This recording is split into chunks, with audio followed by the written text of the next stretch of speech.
All right. So, bache, when you talk about the structure of the nucleus, when we talk about structure of the nucleus, we had a general discussion that it has nuclear membrane. It has nuclear membrane, which is double layered. All right. This we have discussed in the previous class. Then it shows presence of nuclear pores. इसके अंदर nuclear pores present होते हैं, which helps in movement of materials. All right. That allow movement of substances in and out of the nucleus. Then we also said that inside the nucleus, we have a structure which is known as nucleolus. There is a structure known as nucleolus. This is a large spherical body. This is a large spherical body which helps in formation of ribosomes and proteins. ये किस चीज में help करता है? Formation of ribosomes and proteins. It helps in formation of ribosomes and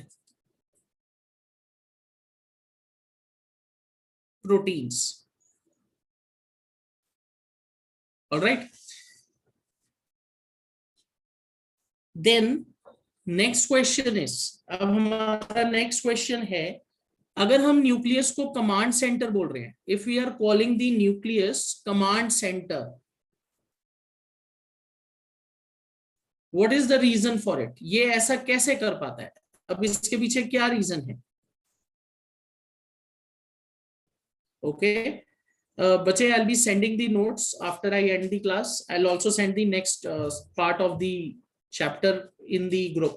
Don't worry, I'll be sending notes.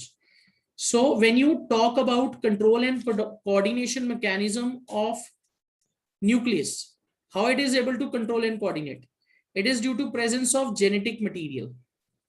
But inside the nucleus you have genetic material in the form of DNA.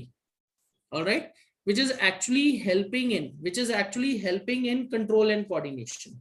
All right, I'll just open a blank page, just a minute. Okay. So, bache, when you talk about the genetic material, what is genetic material? What do we understand by this? Bache, this is the material which contains all the information. It contains all information related to a cell. All information related to a cell. आप कह सकते हो cell के बारे में सारी जो information होती है ये कहां स्टोर होती है? It is stored in the genetic material. It is stored inside the genetic material. अब अच्छा, this genetic material also helps in processes, controlling various processes, regulating various processes. अब अच्छा, दिस जेनेटिक मटेरियल ये किसका बना होता है? It is made up of DNA. Genetic material is made up of DNA. And what is it's full form? It is deoxyribose. It is deoxyribose nucleic acid. All right. What is DNA? DNA is deoxyribose nucleic acid. ये हमारा genetic material है. अब बच्चे, this DNA, it is made up of many functional segments. इसके अंदर बहुत सारे functional segments होते हैं जो particular functions, features या processes को control करते हैं. So those functional segments or codes, they are called genes. DNA के अंदर बहुत सारे genes होते हैं, and genes are what? They are functional segments. You can say they are functional segments or codes present in DNA or sequences present in DNA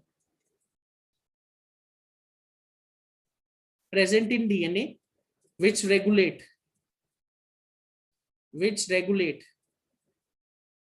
particular functions.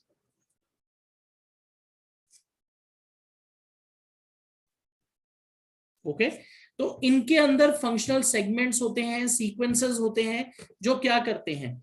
ये particular functions को क्या करते हैं? कंट्रोल करते हैं. Alright, उनको हम क्या कहते हैं? Genes. These are known as genes. अब अच्छा, there is one problem that a cell has to face. When the cell has to divide, it has to transfer its genetic material from one cell to another. बच्चे जब भी एक cell divide करेगा, ये हमने cell के starting में पढ़ा था, omnis सेलुला E सेलुला. every cell has unique capability of growing and dividing. All right, and when the cell has to divide, जब सेल को डिवाइड करना होता है, what is going to happen? It will divide and it has to transfer genetic material from one generation to another. So it is a very big problem for the cell. अब cell इस problem को कैसे solve करता है? How cell solves this problem? कैसे ये problem solve होगी? ठीक है, सेल इस प्रॉब्लम को कैसे सॉल्व करता है? How it solves this problem? It will copy its DNA. अपने डीएनए को ये कॉपी करता है and they condense to form chromosomes. Okay, I'll just show it to you in notes. Actually बहुत interesting structure बनता है whenever the cell has to divide. Okay, जब cell ने डिवाइड करना होता है, before division DNA is present like a clump of threads. DNA कैसे present होता है? Just like a bunch of threads. Okay, inside the nucleus. Once the cell has to divide, this DNA, it will condense and it will form chromosomes. बच्चे ये आपने class 8 में पढ़े हैं. Chromosomes are rod shaped structures which are formed when cell is about to divide. So these rod shaped structures which are called chromosomes, they are actually helping in transfer of DNA from one generation to another. ठीक है, when a cell is not dividing, जब cell ने divide नहीं करना होता है, when a cell is not dividing,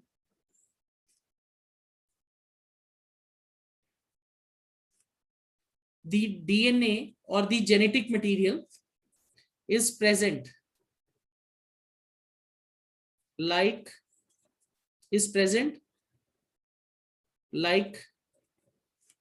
a bunch of threads,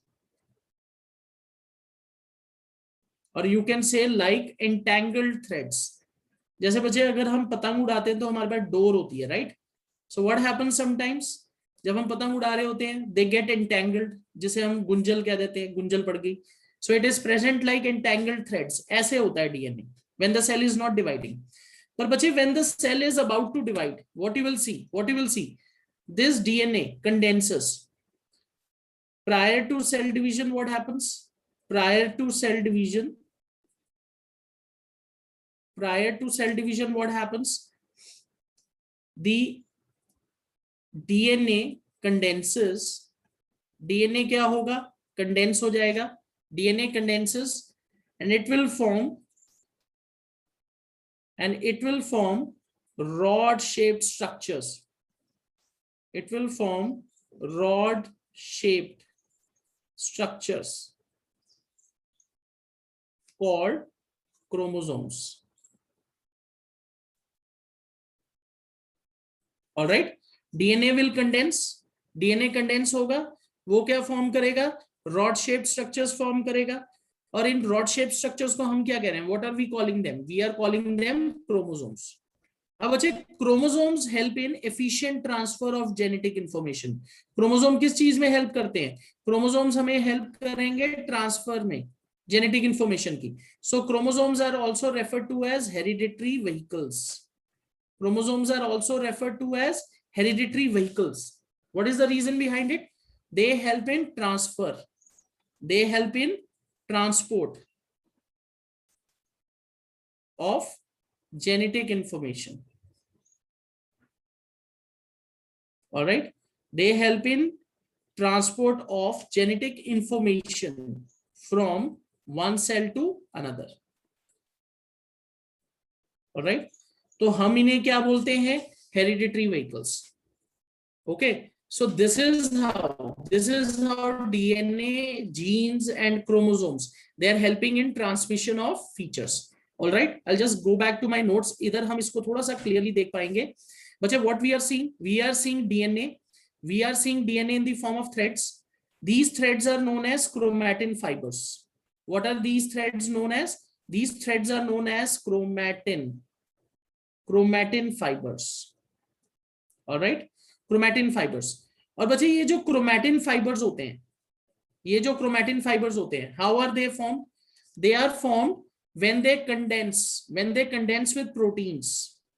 DNA, when they condense with proteins, what they will form? They will form chromatin fibers. Chromatin is thread-like material which is present inside the cell. और बच्चे, whenever the cell is about to divide, these chromatin fibers, they will organize themselves into chromosomes. Chromosomes क्यों बनते हैं? So that there is efficient transfer of genetic material. It will help in efficient transfer of genetic material, or you can say genetic information. All right, ये चीज हमें याद रखनी है. Okay, so बच्चे, this is a very important function of nucleus. उसके बाद बच्चे, हम न्यूक्लियोलस तो ऑलरेडी डिस्कस कर चुके हैं. इसको बच्चे हम एक निकनेम देते हैं, this is known as the brain of nucleus. क्यों इसको ब्रेन ऑफ न्यूक्लियस कहते हैं? Because it is present inside the nucleus. ये न्यूक्लियस के अंदर प्रेजेंट है, inside the nucleus, and it helps in formation of ribosomes. Ribosomes are protein factories. Ribosomes are protein factories, or you can say they are organelles which help in synthesis of proteins. All right. अब बच्चे, यहां ना एक बहुत important differentiation है. All right, I'll just move ahead. Before discussing nucleoid, I'll be just moving ahead.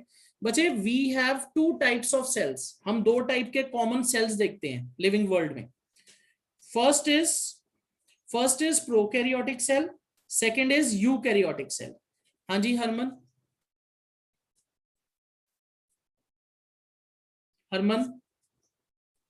Yes, sir. Sir, what are chromatids in chromosome? Okay, what are chromatids in chromosomes? Okay. बच्चे, ये जो आपको ऐसे arms दिख रहे हैं ना यहाँ, ये. Yes, sir. These are called chromatids. और सर, जैसे जो दोनों ऊपर वाले हैं वो दोनों सिस्टर क्रोमैटिड्स है, नीचे वाले दोनों वो भी सिस्टर क्रोमैटिड्स है. हाँ जी. Okay sir. Is it clear?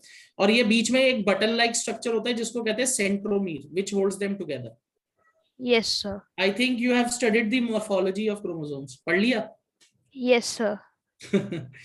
Okay, alright. चलो ठीक है. Anything else? No sir. What book you are referring for biology? Sir, वैसे सर ये हमें स्कूल में बताया था. All right. तो I think वो जब स्मार्ट बोर्ड वगैरह यूज कर रहे होंगे तो उसमें मॉड्यूल्स में होता होगा. यस सर, क्योंकि वो वहाँ समझाया नहीं, बट वहाँ सिर्फ डायग्राम बना हुआ था इंटरनेट से, तो मैंने फिर याद आया कि समझ नहीं आया था मुझे. ओके. तो आपके जो स्कूल में जो स्मार्ट क्लास के मॉड्यूल यूज करते हैं वो कौन से कंपनी का यूज करते हैं? They use Tata class edge? No sir, modules तो यूज नहीं करते, टीचर खुद से पढ़ाते हैं पीपीटी के साथ बस. ऑलराइट. तो उन्होंने बस जनरल जैसे स्ट्रक्चर ही दिखाया होगा, I think. Right? Yes sir. Okay, alright. चलो ठीक है. I hope that is clear to you. Okay, so बच्चे, before we discuss nucleoid, we will be discussing two important types of cells, prokaryotic cells and eukaryotic cells. Again, a very important question. This is given in your NCERT book also. वहां ये table दिया हुआ है. अब बच्चे, what do we understand by the term prokaryotes? Prokaryotes, they are type of cells which lack nucleus. इनके अंदर nucleus नहीं होता. They lack nucleus. What are eukaryotes? They are type of cells which contain nucleus. Nucleus is present. Okay. अब बच्चे, ऐसा कैसे हो सकता है कि कुछ सेल्स के अंदर न्यूक्लियस है, कुछ के अंदर नहीं है? बच्चे, this is actually the evolutionary pattern. The cells which are primitive, जो हमारे लाइफ जब इवॉल्व हुई, जो सेल्स पहले बने, उनके अंदर न्यूक्लियस जैसा कोई स्ट्रक्चर नहीं था, तो दे आर स्टिल एग्जिस्टिंग. ऐसे बैक्टीरियल सेल्स हैं which are prokaryotic, they do not show presence of nucleus. Prokaryotic cells have कम, or you can say they have evolved earlier in the history of life. जैसे जैसे progression हुई, evolution हुई, sales के अंदर nucleus develop हुआ. Alright, उस basis पे हम इसको दो कैटेगरीज में डिवाइड करते हैं सेल्स को. First is prokaryotes, second is eukaryotes. Prokaryotes, they will not show presence of nucleus. Eukaryotes they will show presence of nucleus. तो उस हिसाब से दो टाइप के सेल बनते हैं। हाँ जी दीपांशु। सर मैं ये पूछ रहा था सर, कौन से पेज नंबर पे है बुक में? ये कौन से पेज नंबर पे है? बच्चे देखो, ऐसे तो मुझे याद नहीं होगा बिकॉज मेरे पास अभी बुक नहीं है, but you can go to this cell chapter, fundamental unit of life, just scroll through, वहां एक टेबल दिया हुआ है जहां आपको डिफरेंशिएशन करनी है, चेक करो एक बार। आपके पास बुक है? Yes sir. मिल गया? ऑलराइट। बच्चे पेज नंबर, सॉरी मुझे ऐसे तो याद नहीं होता है, ठीक है, but it is given in the NCERT book, और मेरे पास जो नोट्स है उसमें थोड़ी सी डिटेल ज्यादा होगी। Alright, so prokaryotic cell, what do we understand by this term prokaryotic? Pro का क्या मतलब होता है? Pro means before, before, pro means before, and carry on means nucleus, so before nucleus, prokaryotes। देखो कैसे डिराइव होता है टर्म, बायोलॉजी की यही खासियत है, अगर हम टर्म्स का मीनिंग डिकोड कर पाए तो हमें उससे पता चल जाएगा ये बोलना क्या चाह रहा है। Nucleus, carry on, pro, before, so these are cells which evolved before nucleus developed, so they are called prokaryotes। इनके अंदर न्यूक्लियस नहीं होता, they lack nucleus। What are eukaryotic cells? ये evolutionary history में बाद में आए हैं। Eukaryotes, eukaryotes means they contain a nucleus। Okay, so this is something that we have to differentiate between। हाँ जी प्रज्ञा।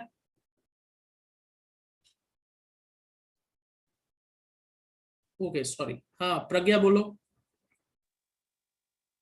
Sir, in my NCERT book, pro means it is given that pro means primitive. Pro means primitive? Okay, primitive cells, primitive cells। बच्चे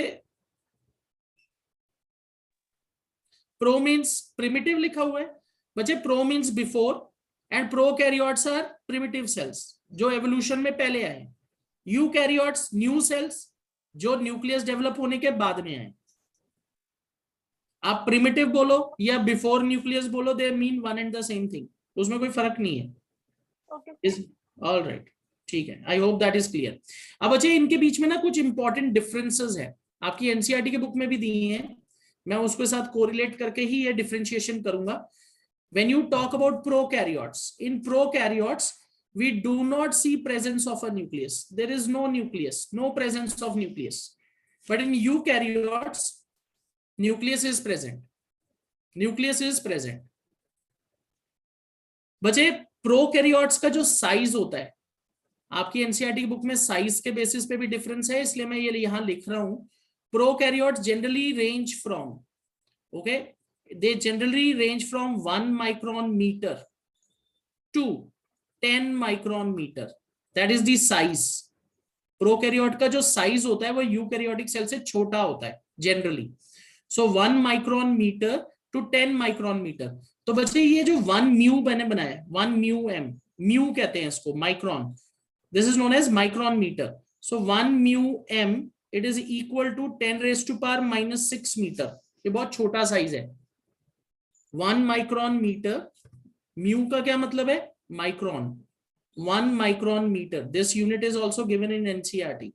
1 micron metre is equal to 10⁻⁻⁶ metre. तो हमारा जो prokaryotic cell है इसका size बहुत छोटा है, it is very small in size, it is generally ranging from 1 mu M to 10 mu M, 1 micron metre to 10 micron metre. What about eukaryotes? Eukaryote का size बड़ा है, they are larger in size, so they range from 5 micron meter to 100 micron meter। इनका size बड़ा है, they are larger in size. Comparatively अगर हम prokaryotes और eukaryote का साइज देखें, eukaryotic cells are larger in size, their size range from 5 micron metre to 100 micron metre. तो size के बेसिस पे डिफरेंस हो गया। अब है बचे नेक्स्ट इंपॉर्टेंट थिंग, अगर प्रोकैरियोट के अंदर न्यूक्लियस नहीं है, अगर प्रोकैरियोट के अंदर न्यूक्लियस नहीं है, डज दैट मीन कि इसके अंदर जेनेटिक मटेरियल भी नहीं है? बताओ. If genetic material is present, you can write yes in the chat box. अगर genetic material present नहीं है तो you'll write no. Okay. तो Ritanjay and Harman are saying yes. Asaf is saying yes. Genetic material is present. Dipanshu is saying yes. Abhi Suchita is saying yes. All right. तो prokaryotic cell के अंदर genetic material है, even though nucleus is absent. Okay, तो मुझे करीब 5-6 बच्चों ने ये आंसर दिया है. Okay, I just okay, Mahadev has a doubt I think. हाँ जी महादेव बोलो. Good evening sir. Good evening बेटा. Sir I have to ask one question sir. Sir this black fungus sir, जो न्यू सर ब्लैक फंगस आया है sir, then they also have membrane bound cell organelles present inside. They are fungi. Fungus है ना. हाँ. And fungi are eukaryotes. They are not prokaryotes. ओ sir मैंने तो sir अभी इसकी इसमें ये पढ़ा, तो ये बोल रहे हैं कि प्रोकैरियोट है सर. ये प्रो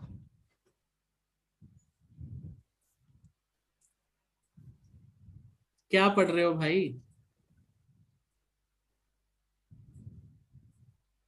महादेव, ये प्रोकैरियोटिक लिखा है.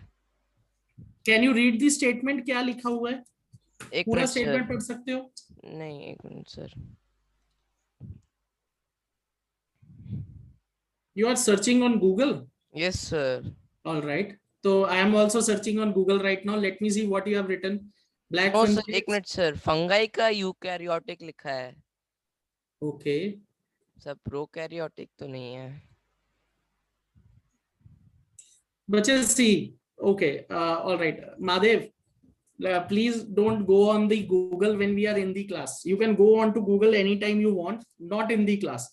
अब गूगल पे क्या है, विकीपीडिया भी होता है, बहुत कुछ होता है. I think I have shared this with you in last year class also. Google पे बहुत सारी इंफॉर्मेशन ऐसी होती है which has to be verified. Okay sir. You can not be shifting through Google to search कि क्या है.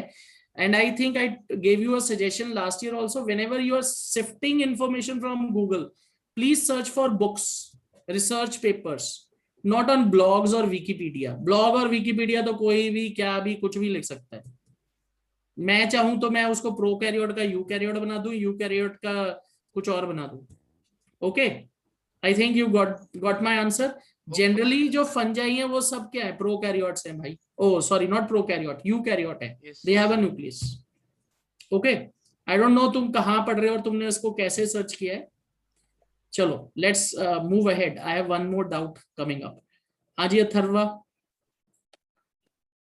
Sir जो प्रोकैरियोटिक्स होता है उनके पास न्यूक्लियस नहीं होगा, तो वो खुद को फंक्शन कैसे करते हैं? वो बच्चे हम उसी डिस्कशन पे है. वही तो मैंने पूछा था. अगर मैंने बोल दिया न्यूक्लियस एब्सेंट है तो डज दैट मीन कि अंदर जेनेटिक मटेरियल भी नहीं होगा? What do you think Atharva? आप बताओ, सोचो. सर मुझे लगता है उनके पास एक सेपरेट ऑर्गेनेल्स होंगे जिसमें डीएनए होंगे. ओके, सेपरेट ऑर्गेनेल्स होंगे जिनके अंदर डीएनए होंगे. Atharva, I would like to just give you this information. उनके अंदर ऑर्गेनेल्स भी नहीं होते, मेम्ब्रेन बाउंड ऑर्गेनेल्स भी नहीं है. Okay, just wait, just give me 2 minutes, we'll be through. तब आपको क्लियर हो जाएगी बात. Okay, all right. अब बच्चे when we say there is no presence of nucleus, तो does that mean they will also not have genetic material? बच्चे ऐसा नहीं सोचना है. They will have genetic material. Okay. If you take a look at a typical bacterial cell, जैसे ऐसे capsule shape होता है, ये आपकी एनसीईआरटी की बुक में भी डायग्राम दिया हुआ है. ऐसे कैप्सूल शेप है टिपिकल बैक्टीरियल सेल. उसका जो जेनेटिक मटेरियल होता है ना, वो ऐसे सेंटर में होता है. It's genetic material is present at the centre, but it is not present inside the nucleus. Prokaryotic cells, they will show presence of genetic material, but their genetic material is not enclosed in a nuclear membrane. So this region where their genetic material is present, it is called nucleoid. That was the reason मैंने वो term skip कर दिया था. मैंने बोला पहले वो discuss करेंगे. Prokaryotic cells they do not show presence of nucleus. बच्चे इसको ध्यान से सुनिएगा, व्हाट आई एम सेइंग, उनके अंदर न्यूक्लियस नहीं है, पर इसका ये मतलब नहीं है कि उनके अंदर जेनेटिक मटेरियल भी नहीं है। How in the world they are going to survive?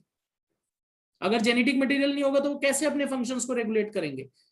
तो उनके अंदर जेनेटिक मटेरियल प्रेजेंट होता है, but it is not present in the nucleus. Nuclear membrane से एनक्लोज नहीं होता, क्योंकि न्यूक्लियस ही नहीं है। It is lying at the centre, और उस स्पेस को जहां वो जेनेटिक मटेरियल प्रेजेंट है उसको हम कहते हैं न्यूक्लियोइड।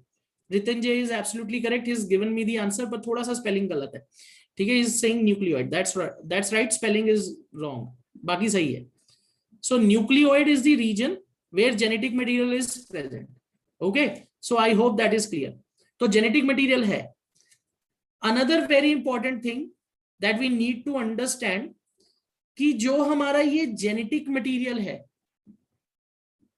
ये किस फॉर्म में प्रेजेंट है? It is present in the form of a single chromosome. बच्चे अगर आप कभी भी प्रोकैरियोटिक सेल्स के अंदर जेनेटिक मटेरियल को देखोगे तो उनके अंदर एक सिंगल क्रोमोसोम प्रेजेंट होगा। क्लास 8 में हमने ह्यूमंस के अंदर क्रोमोसोम के बारे में पढ़ा है। Humans have 23 pairs of chromosome, बहुत सारे क्रोमोसोम है, दैट्स इन टोटल अबाउट 46। अलग अलग स्पीशीज में अलग अलग नंबर होता है क्रोमोसोम का। Prokaryotic cells they will only show presence of a single chromosome. हाँ जी रितंजय। सर मुझे पूछना था कि सर जितने भी लिविंग ऑर्गेनिजम्स हैं उनके अंदर सर जेनेटिक मटेरियल होती है, तो सर वायरस सर अपना जेनेटिक मटेरियल सर जब वो नॉन लिविंग होता है सर वो कैसे सर सेव करके रखता है? कौन? Sir virus. बेटा वायरस के अंदर स्ट्रक्चर होता है which is known as capsid, they have a very resistant wall, उसके अंदर वो अपना डीएनए संभाल के रखते हैं। Okay sir. बेटा हमें देखो, आपके पास पैसे हैं, आपने वो पैसे अपनी सेफ के अंदर रख लिए, तिजोरी के अंदर बंद करके रख लिए, अब उसको बाहर से कोई चुरा नहीं सकता क्योंकि की आपके पास है, राइट? पर क्या वो पैसे कहीं यूज हो रहे हैं अभी? Yes sir. हो रहे हैं? तिजोरी के अंदर रखे हैं, पैसे कहीं यूज हो रहे हैं? नो।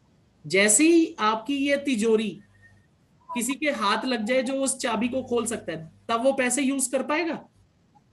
Yes sir. ऐसा ही कुछ वायरस करते हैं। वायरस के अंदर जो उनका जेनेटिक मटेरियल होता है, इट इज यू कैन से stored inside there hard resistant structures, पर उनके अंदर वो कोई एक्टिविटी नहीं शो कर रहा क्योंकि they do not undergo replication और other processes once they are out of the living cell. जैसे ही वो लिविंग सेल में एंटर करते हैं वो क्या करते हैं? वो अपना डीएनए क्या करते हैं? खोल लेते हैं और जो सेल जिसके अंदर एंटर करते हैं उससे जबरदस्ती अपने लिए काम करवाते हैं। This is how they function. अपनी जेनेटिक मटेरियल बढ़ाने लग जाते हैं। Right, is that clear? Yes sir.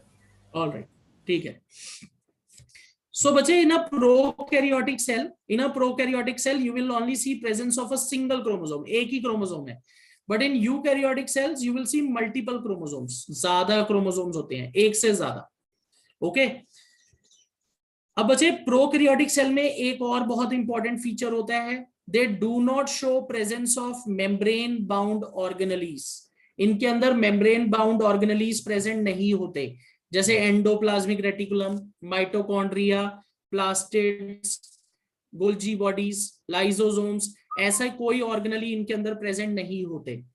On the other hand eukaryotic cells are more advanced, so they will show membrane bound organelles. इनके अंदर मेम्ब्रेन बाउंड ऑर्गेनेलीज प्रेजेंट होते हैं। They will show presence of mitochondria, they will show presence of chloroplast. तो इनके अंदर organelles present हैं। Prokaryotes में membrane bound organelles है ही नहीं, they are very simple in structure. Alright, इसके अलावा बच्चे मैंने यहाँ कुछ और पॉइंट्स ऐड किए। Prokaryotes generally undergo asexual reproduction. अब बच्चे this is a term I think जो मुझे एक्सप्लेन करने की जरूरत नहीं है। एसेक्सुअल रिप्रोडक्शन का क्या मतलब है? नो फॉर्मेशन ऑफ गैमीट्स, यहाँ गैमीट्स नहीं बनते। No formation of gametes, gametes are reproductive cells involved in sexual reproduction. तो यहाँ गैमीट्स नहीं बनते, सेल खुद ही आगे डिवाइड करेंगे। Eukaryotes you can have sexual as well as asexual reproduction, both categories. Eukaryotic cell में सेक्सुअल रिप्रोडक्शन भी हो सकती है, एसेक्सुअल रिप्रोडक्शन भी हो सकती है। that will vary from one organism to another. हाँ जी अथर्व। सर प्रोकैरियोटिक्स के पास कोई ऑर्गेनेलिज्म नहीं होते, तो वो अपने बॉडी के कुछ फंक्शंस जैसे इसमें बच्चे मैंने क्या बोला, there are no membrane bound organelles. जैसे हम यूकैरियोटिक सेल के अंदर वेल ऑर्गेनाइज्ड ऑर्गेनेलिज देखते हैं ना, वैसे वेल ऑर्गेनाइज्ड ऑर्गेनेलिज प्रोकैरियोट्स में नहीं होते। इनकी जो फंक्शंस होते हैं ना, they are carried out by structures which are not well organised. जैसे इनके अंदर मीजोजोम्स होते हैं, और आपको सिंपल ऑर्गेनेलिज दिखेंगे, not as complex as eukaryotes. तो फंक्शंस तो कैरी आउट होंगे, पर वैसे ऑर्गेनेलिज प्रेजेंट नहीं होंगे जैसे हम यूकैरियोट्स में देखते हैं। Is that clear? Okay sir. ठीक है, इतने well organised complex organelles present नहीं है, बस सिंपल स्ट्रक्चर्स, मीजोजोम्स, ऐसे स्ट्रक्चर्स प्रेजेंट होंगे जो उनको फंक्शंस करने में हेल्प करेंगे। ठीक है, ऐसे हमें याद रखना है। Then prokaryotic cells, they are generally unicellular, ये यूनिसेलुलर ऑर्गेनिजम्स हैं। Eukaryotes are generally multicellular. Okay, तो देखो अब इसमें कुछ एग्जांपल है। बैक्टीरिया है, ब्लू ग्रीन एल्गी है which is cyanobacteria. Then we have fungi, plants and animals. They will fall under the category of eukaryotic cells. Alright, चलो अब हम वापस जा सकते हैं। हमने न्यूक्लियोइड डिस्कस कर लिया है। What is a nucleoid? Sometimes cells do not have a well defined nucleus. और ये कौन से सेल होते हैं? They are prokaryotes, prokaryotic cells. They do not have a nucleus. They lack a nuclear membrane. इनके अंदर nuclear membrane lacking होती है. All right, and they have a nucleus with no definite nuclear boundaries. Okay, and these without definite nuclear boundaries, उनको हम क्या कहते हैं? It is called a nucleoid. All right, I hope this is clear. So बच्चे, this is another very important component of the cell, nucleus and nucleoid. That is done. हाँ जी Asaf. Sir जो prokaryotic cell है उसमें lysosome भी होगा ना, तो उसका मेम्ब्रेन नहीं होगा तो पूरा सेल ही खा जाएगा वो, उसके एंजाइम्स। एक मिनट दोबारा बोलो, what you are saying? Sir ये जो प्रोकैरियोटिक सेल है उसमें लाइसोसोम भी होंगे ना? बेटा लाइसोसोम्स जो होते हैं ना, they are also membrane bound organelles. तो इसके अंदर मेम्ब्रेन बाउंड ऑर्गेनेली कोई नहीं है, पर हाँ प्रोकैरियोटिक सेल के अंदर राइबोसोम जरूर होंगे। अब आप बोलोगे कि राइबोसोम क्यों प्रेजेंट है? बच्चे, because ribosomes do not have a membrane, they do not have a membrane, and this is something which is very unique. Ribosomes are required, क्योंकि राइबोसोम किस चीज में हेल्प करते हैं? They help in synthesis of proteins. Ribosomes, they help in synthesis of proteins, so they are present in both prokaryotes and eukaryotes. और ये prokaryotic cell में भी होते हैं, क्योंकि इनके ऊपर membrane bound, they are not membrane bound, उनमें मेम्ब्रेन है ही नहीं। So they are present in both prokaryotes and eukaryotes. Sir अगर लाइसोसोम नहीं होंगे तो उनका फंक्शन कौन करेगा? बच्चे देखो, यू नीड टू अंडरस्टैंड कि मेम्ब्रेन बाउंड हमारे पास ऑर्गेनेलिज नहीं है। There are, you can say vesicle like structures जहां मेम्ब्रेन उतनी अच्छी तरीके से डेवलप नहीं हुई है, तो वहां वो फंक्शनिंग हो रही है। पर बच्चे, prokaryotic cells are far more simpler in comparison to eukaryotic cells. Okay, उनके अंदर कंप्लेक्सिटी बहुत कम है। जो प्रॉब्लम्स यूकैरियोटिक सेल हैंडल कर सकता है, हो सकता है प्रोकैरियोटिक सेल ना हैंडल कर पाता हो उस तरीके से, या उनमें वो मैकेनिज्म्स अलग होती हैं। ऑलराइट, आपको ये याद रखना है कि उनके अंदर मेम्ब्रेन स्ट्रक्चर्स जो होते हैं वो उतने ज्यादा डेवलप नहीं है। अब बच्चे, हम जब फीचर्स डिस्कस करते हैं, हम डिस्कस करते हैं general features, you are not talking about specific things. हम जनरल चीजें पढ़ते हैं। It might vary from one organism to another. I hope that is clear. ठीक है, हमें इसी तरीके से पढ़ना है। हमें समझना है कि उसके अंदर मेम्ब्रेन बाउंड ऑर्गेनेलीज नहीं है। अब अजय यही सेम चीज अथर्व पूछ रहा है, sir do prokaryotes have suicide bags? No. Suicide bags मतलब लाइसोसोम्स? नहीं, क्योंकि सुसाइड बैग्स क्या होते हैं? मेम्ब्रेन बाउंड ऑर्गेनेलीज हैं। I hope that is clear.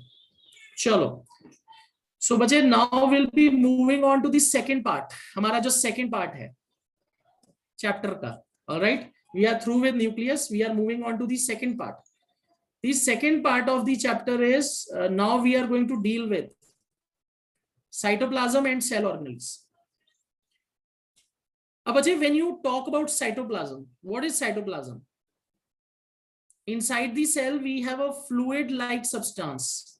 Cell के अंदर एक fluid-like substance होता है, jelly-like substance, which is known as cytoplasm. अब बच्चे cytoplasm जो है, cytoplasm, it carries out very important functions for the cell. Cell के लिए बहुत सारे important functions करता है. इसके अंदर बहुत सारे important proteins होते हैं. It contains many important proteins. All right, important proteins हैं. इसके अंदर cell organelles present हैं. All right, proteins हैं, enzymes हैं. It contains carbohydrates, it contains hormones. तो बच्चे सेल के जो बहुत सारे फंक्शंस हैं वो साइटोप्लाज्म के अंदर हो रहे हैं. Very important. All right. So it contains several organelles that can perform distinct functions of the cell. All right. ये देखो, ये जो मैंने अभी आपको बोला, it supports and suspends cell organelles and molecules. Secondly, cellular processes occur in cytoplasm such as formation of proteins. Ribosomes are present here, जो protein formation या synthesis में help करेंगे, right? Then it allows movement of substances in the cell such as hormones. Hormone की movement में help करेंगे. They also dissolve cellular waste. So बच्चे that can be with the help of lysosomes, or these wastes can be moved into vacuoles. So vacuoles are also specific structures that we see present inside the cytoplasm. Okay. हाँ जी Atharva.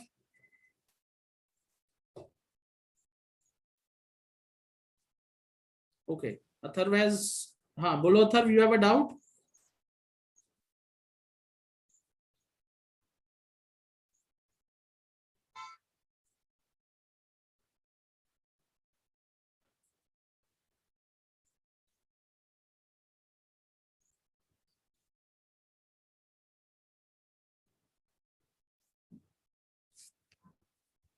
Okay, Atharv is not able. Okay, all right. Chalo, let's move on then.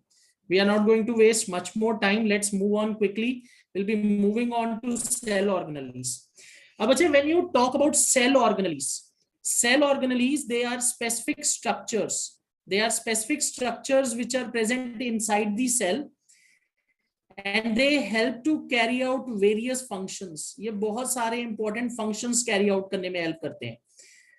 Okay बच्चे, इसके लिए ना हम एक term introduce करते हैं which is known as division of labour. यहां हम एक टर्म इंट्रोड्यूस करते हैं which is known as division of labour. बच्चे inside the cell we have many organelles. हाँ जी दीपांशु. सर मैं ये कह रहा था कि सर ये जो आप इस पेज पे लिख रहे हो ये वाली पीडीएफ भेजोगे ग्रुप में? बच्चे कौन सी पीडीएफ कह रहे हो आप? सर जी इस पे आप ये लिख रहे हो ब्लू मार्कर से, ये वाला? Yes sir. Okay, I will send it across. आप भेज दूंगा, ठीक है. All right. So when you talk about division of labor का क्या मतलब है? What do we understand by this term? Division of labor का क्या मतलब है? All right. Division of labor means what? Division of labor. इसका क्या मतलब है? It means there are specific parts inside the cell. There are specific parts in the cell. Specific parts in the cell which carry out particular tasks. तो उसको हम कहते हैं division of labour. Cell के अंदर बहुत सारे ऐसे पार्ट्स हैं जो अलग अलग स्पेसिफिक फंक्शंस करते हैं. उस चीज को हम कहते हैं division of labour. For example, we have many organelles such as mitochondria. Mitochondria को हम कहते हैं powerhouse of the cell.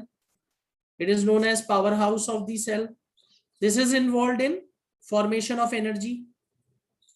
ठीक है.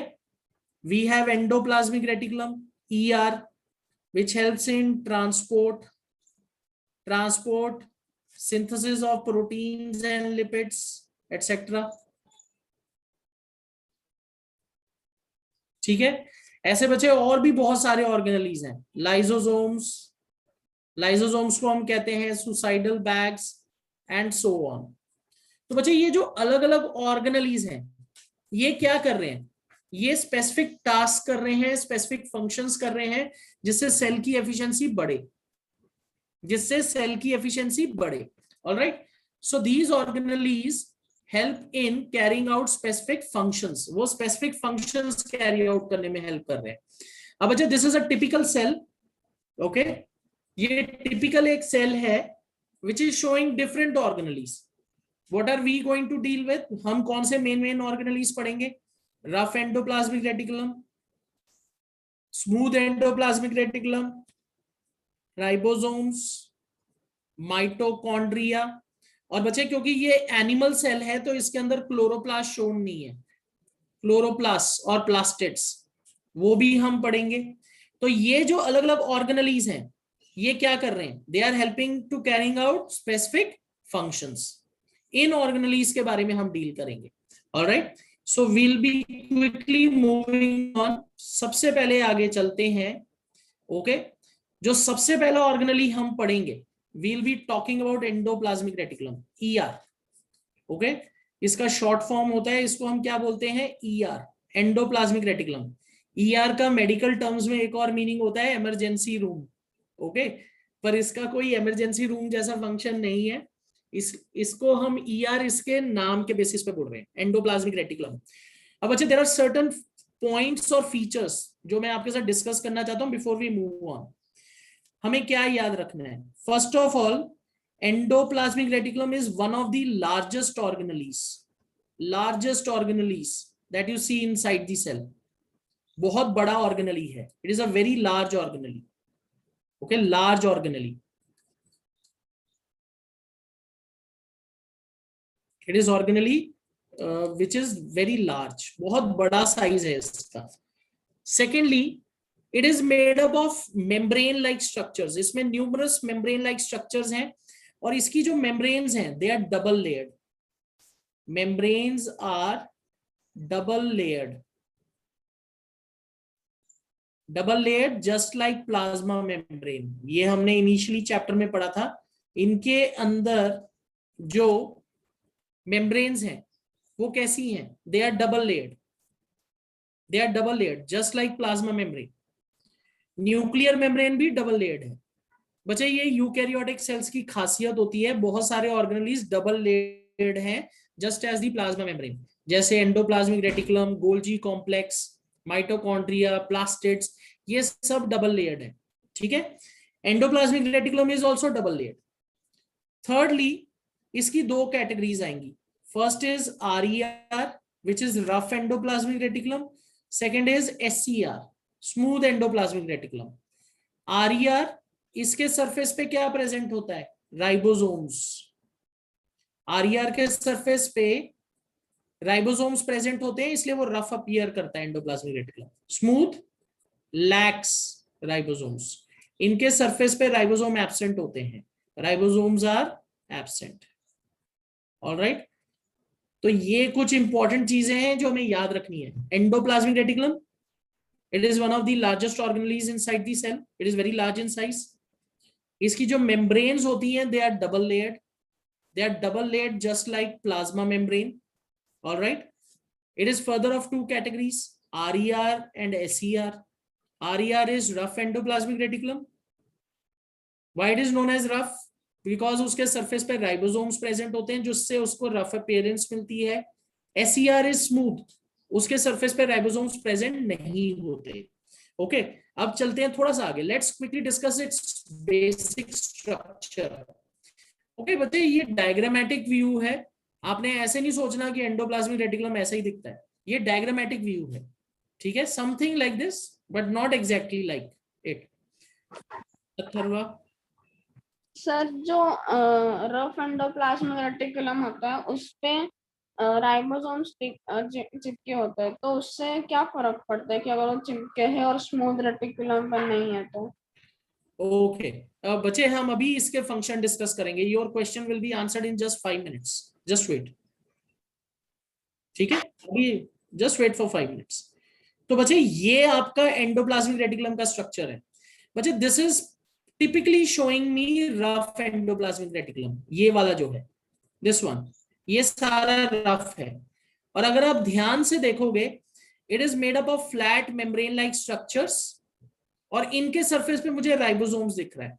तो ये हो गया रफ एंडोप्लाज्मिक रेटिकुलम. दूसरा मुझे दिख रहा है स्मूथ. इसमें लॉन्ग ट्यूबुलर स्ट्रक्चर्स हैं और उसके ऊपर राइबोसोम एब्सेंट है. No ribosomes. They do not show presence of ribosomes. No ribosomes present. Ribosomes are absent. Okay? तो राइबोसोम की प्रेजेंस और एब्सेंस के बेसिस पे हम इसको क्या कर रहे हैं, डिफरेंशिएट कर रहे हैं. Alright, okay, I will just move ahead. देखो, रफ एंडोप्लाज्मिक रेटिकुलम जो है बच्चे, RER, first of all it is closely associated with nucleus. ये न्यूक्लियस के साथ क्लोजली एसोसिएटेड होता है. It is closely associated with nucleus. Okay, nucleus के साथ क्लोजली एसोसिएटेड है. सेकेंडली, इसके सरफेस पे जो राइबोसोम है वो क्या करते हैं. The rough endoplasmic reticulum contains ribosomes that are responsible for synthesis of proteins. I think this was the question which Athar was asking कि रफ ER, जो रफ एंडोप्लाज्मिक रेटिकुलम है, उसके सरफेस पे क्या प्रेजेंट है. उसके सरफेस पे क्या प्रेजेंट है. सरफेस के ऊपर क्या प्रेजेंट है. What am I seeing? You are seeing just a moment. Okay, just a moment. बच्चे, you are able to see this. Okay, I think by mistake मैंने उसको उधर skip कर दिया था. All right. So, rough endoplasmic reticulum, ribosomes जो हैं वो प्रेजेंट है और उससे प्रोटीन्स फॉर्म हो रहे हैं. Okay, smooth endoplasmic reticulum, ribosomes are absent. तो मतलब ये प्रोटीन्स नहीं बना रहे, तो ये क्या बनाएंगे. SER, it will help in synthesis of fats or lipids. Okay, so RER is mainly concerned with synthesis of proteins, whereas SER is concerned with synthesis of lipids. तो ये एक बहुत इंपॉर्टेंट डिफरेंशिएशन है that we need to remember. RER, rough endoplasmic reticulum, on surface shows presence of ribosomes. Surface shows presence of ribosomes. Ribosomes are present. और ये ribosome किस चीज में हेल्प करते हैं. Synthesis of proteins. They are helping in synthesis of proteins, protein synthesis में. ऑलराइट, पर बच्चे जब हम बात करते हैं SER की, SER के सरफेस पे राइबोसोम्स प्रेजेंट नहीं होते. SER, ribosomes absent. This is the reason they appear smooth. Ribosomes are absent. तो ये क्या फंक्शन करेंगे. प्रोटीन तो बनाने वाले नहीं, प्रोटीन तो नहीं बनेगा, तो ये क्या बनाएंगे. they will synthesize, they will produce lipids. What are lipids? Lipids are fats. lipids जो है केमिकल नेम है, टेक्निकल नेम है, हम फैट्स बोल देते हैं. lipids are what? They are fats. Okay, so ribosomes are absent on SER. What they will do? They will produce lipids. अब बच्चे क्वेश्चन ये अराइज कर रहा है कि इनसे होगा क्या, जो ये प्रोटीन्स और लिपिड्स बन रहे हैं. बच्चे, ये जो प्रोटीन्स और लिपिड्स दोनों मिलके बना रहे हैं, they are used for variety of purposes. Some of it might be processed to be converted into enzymes. Some of them might be processed to be converted into hormones. पर बच्चे, एक बहुत इंपॉर्टेंट फंक्शन है जो proteins और lipids के साथ हो रहा है. एक बहुत इंपॉर्टेंट फंक्शन है which is known as membrane biogenesis.